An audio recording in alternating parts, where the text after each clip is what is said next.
नमस्कार साथियों, मैं अर्जुन सिंह रावत इस समय अपने गांव ग्राम डुमेला तल्ला बीरों खाल में हूं। और हम आज सुबह से ही अपने इस खेत पर गुड़ाई निराई करने आए हुए हैं। ये मेरे पीछे मेरे पिताजी हैं। हम पूरी मदद कर रहे हैं। उनकी उम्र लगभग 87 साल होगी और लगातार मेरा साथ देते रहे हैं। तो हमें लगातार 2 दिन की मेहनत के बाद अब ये इस बड़े से खेत को हम गुड़ाई करने में सक्षम हुए हैं।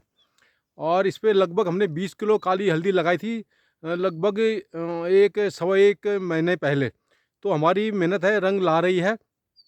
और आज सुबह से ही रिमझिम रिमझिम बारिश लगी हुई है और हमें डर था कि कहीं खेत गीला ना हो जाए। तो हम सुबह फटाफट आ गए, परंतु ऊपर इंद्र देवता की कृपा रही कि वो उसने तेज़ बारिश नहीं करी। रिमझिम रिमझिम बारिश करता रहा, हमारा काम भी चलता रहा और खेत है वो ज़्यादा गीला नहीं हुआ। या मेरे पीछे देखिए, ये एकदम काली हल्दी है और काली हल्दी है और ये इस टाइम अच्छी फसल हो रखी काली हल्दी की। तो साथियों, यदि हमें गांव बचाना है तो हमें खुद आगे आना पड़ेगा। ये देखिए, ये हमने काली हल्दी लगाई थी लगभग डेढ़ 1 डेढ़ महीने पहले। एक अच्छी हो गई है बिल्कुल और तबीयत खुश हो गई इसको देख करके। इसके बीच में काफ़ी घास उग आई थी और घास आने की वजह से फिर इसमें काफ़ी खरपतवार भी होते हैं। तो इसको गुड़ाई निराई करना बहुत ही ज़रूरी है। ये देखिए कितनी अच्छी फसल हो रखी है। ये हमारे पिताजी हैं, देखो उनकी उम्र लगभग 87 साल है और मेरी पूरी मदद कर रहे हैं। हम लगातार 2-3 दिन से यहाँ पे लगे हुए हैं। अभी एक और खेत करना है। अभी हमारे छोटे भाई आ नहीं पाए। वो हमेशा मेरे साथ रहते हैं क्योंकि एक की तो ड्यूटी है, नौकरी है, उसको नौकरी करनी पड़ती है और दूसरा है उसका थोड़ा हेल्थ प्रॉब्लम है, तो वो थोड़ा चेकअप वकअप कराते रहते हैं, तो इसलिए वो नहीं आ पाए। कुछ और भी काम होते हैं घर में। तो फिर हम यहाँ पे आए थे गांव में। तो हमने कहा चलो इस बार वोट देने के साथ साथ प्रधान के इलेक्शन हुए थे पिछले दिनों और उसमें वोट दिया था। तो फिर इसके बाद हमने सोचा कि चलो अपनी इस खेत को भी ठीक ठाक किया जाए। ये आप देख रहे होंगे बहुत अच्छी हुई है काली हल्दी। और इस काली हल्दी का ये हमने एक्सपेरिमेंट पिछले साल किया था। पिछले साल हमने सिर्फ 10 किलो लगाई थी कि ट्रायल करके देखते हैं, वो भी अच्छी हुई थी। उसको फिर हमने एक्सटेंड कर दिया और इस साल फिर हमने 40 किलो काली हल्दी लगाई है। मतलब कुल 50 किलो काली हल्दी लगाई है और 20 किलो हमने पीली हल्दी लगाई है। तो देखते हैं अभी कितना कर पाते हैं। इस बार तो अच्छा रिजल्ट आ रहा है, आप देख रहे होंगे। तो साथियों, हमने एक अभियान चलाया है, गांव बचाओ अभियान।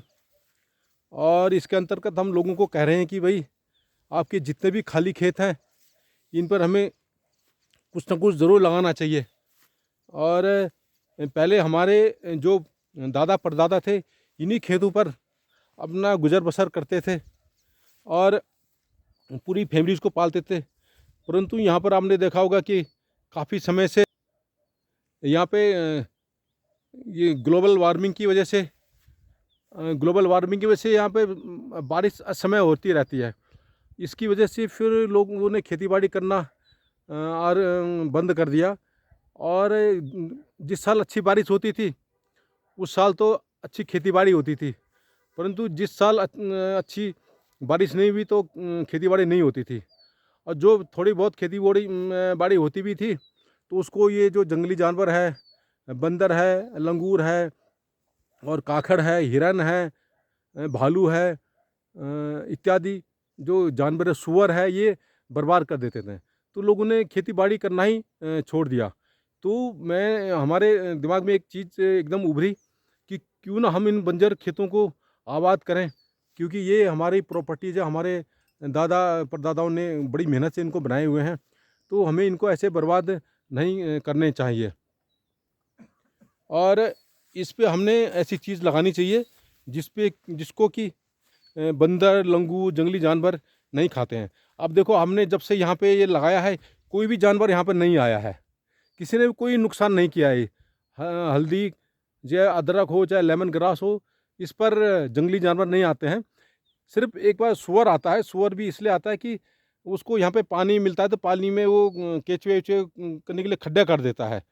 बाकी अभी तक कोई नुकसान नहीं हुआ है और बारिश भी इस बार ठीक-ठाक हुई है, तो जो बीच में जो खरपतवार हमने उखाड़ लिया है, पूरी मिट्टी भी पलट दी है और साथ-साथ में हमने मेंडू में मतलब इन पौधों के जड़ों पर हमने मिट्टी भी लगा दिया है।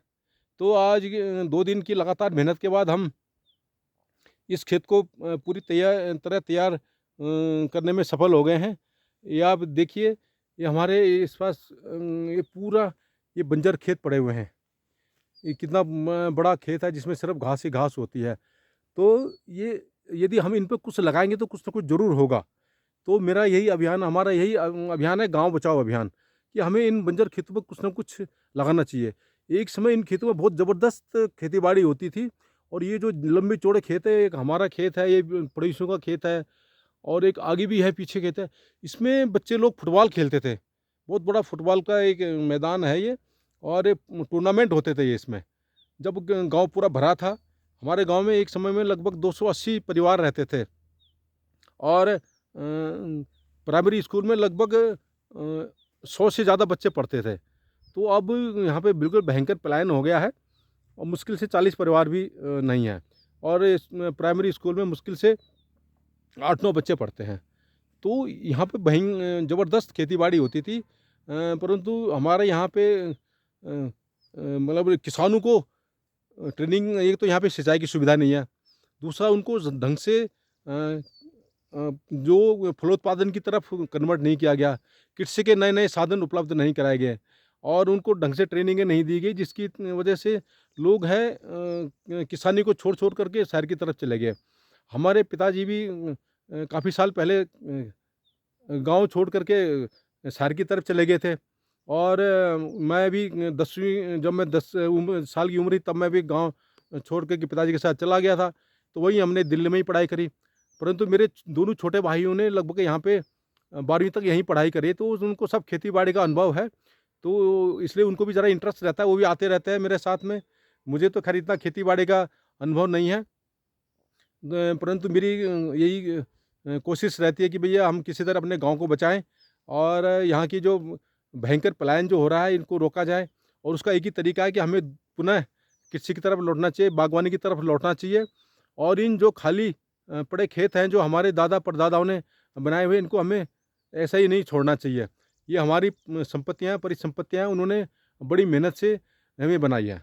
साथियों, यदि हमें अपना गाँव बचाना है, तो हमें ही आगे आना पड़ेगा। कोई भी बाहर का या कोई भी अन्य नेता हो, चाहे वो पार्टी हो, चाहे वो कोई सरकार हो, वो आपका पलायन नहीं रोकेगी आपको, जब तक आप खुद आगे नहीं आएँगे।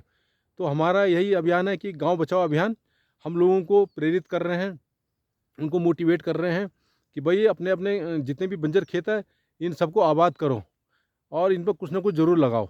इससे रोज़गार मिलेगा, स्वरोज़गार मिलेगा और इससे न सिर्फ हमारी खेती-बाड़ी भी बचेगी, गाँव बचेंगे, हमारी संस्कृति बचेगी, भाषा बचेगी और हमारा जो उत्तराखंड है, गाँव बचेंगे। ये उत्तराखंड के गाँव की समस्या नहीं है, ये पूरे हिंदुस्तान के गाँव की समस्या है। तो साथियों, यदि आपको हमारा यह गाँव बचाओ अभियान अच्छा लग रहा है या हमारा ये वीडियो यदि आपको पसंद है, तो इसे ज़रूर लाइक कीजिए, शेयर कीजिए, सब्सक्राइब कीजिए। नमस्कार।